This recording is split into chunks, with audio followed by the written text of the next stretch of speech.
दिलेल्या वाक्यातील क्रियापदाचा प्रकार ओळखा. वाक्य दिलेलं आहे आपल्याला, आईने मुलीला लाडू दिला. अकर्मक, उभयविध क्रियापद, द्विकर्मक क्रियापद, विधानपूरक. ठीक आहे, विधानपूरक तर इथेच कटलं, कारण विधानपूरक असा काही क्रियापदाचा प्रकार नसतो.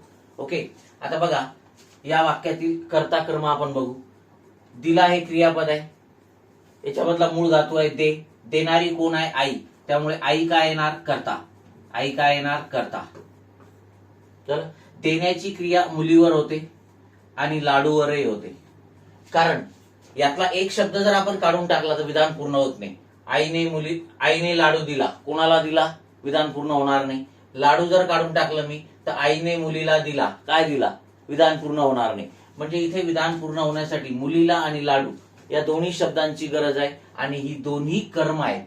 ठीक आहे, आणि म्हणून आपलं उत्तर काय येणार? द्विकर्म क्रियापद, कारण या क्रियापदाला विधान पूर्ण करण्यासाठी हे दोन्ही कर्म लागतात. मग आता हे दोन कर्म जेव्हा असतात तेव्हा त्या वाक्यामध्ये जे कर्म व्यक्ती किंवा प्राणीवाचक असते, व्यक्तीला किंवा प्राण्याला उद्देशून असते, त्या कर्माला अप्रत्यक्ष कर्म म्हणतात. काय म्हणतात?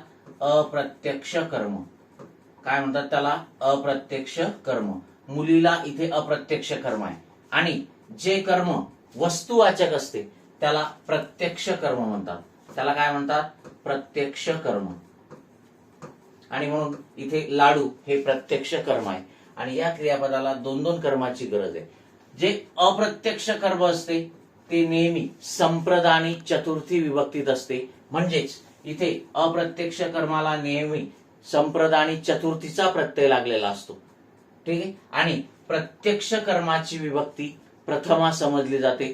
पुन्हा एक महत्वाची गोष्ट लक्षात घ्या की ज्या वेळेला आपण अशा वाक्यांचा प्रयोगासाठी उपयोग करतो किंवा त्या वाक्याचा प्रयोग ओळखत असतो, प्रयोग म्हणून विचार करतो, तेव्हा दोन दोन कर्म आहेत. कोणत्या कर्माचा विचार केला जातो? तर प्रत्यक्ष कर्म. प्रयोग ओळखताना द्विकर्मक क्रियापदाच्या वाक्यामध्ये प्रत्यक्ष कर्माचाच विचार केला जातो, आणि त्यावरून ठरवायचं ठीक आहे प्रयोग कुठला आहे, आणि ते प्रथमा विभक्तीत असते. म्हणजे बहुधा अशा वाक्यांचा कर्मणी प्रयोग होतो. ओके, मग आता इथे लक्षात घ्या की दिला हे जे क्रियापद आहे हे द्विकर्मक क्रियापद आहे. ठीक आहे, अकर्मक होऊच शकत नाही, कारण दोन दोन कर्म आहेत.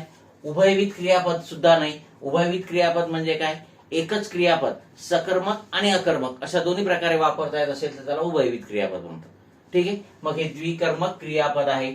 मुलीला अप्रत्यक्ष कर्म आहे आणि लाडू प्रत्यक्ष कर्म आहे. ठीक आहे, लक्षात ठेवायचं. Okay, yes.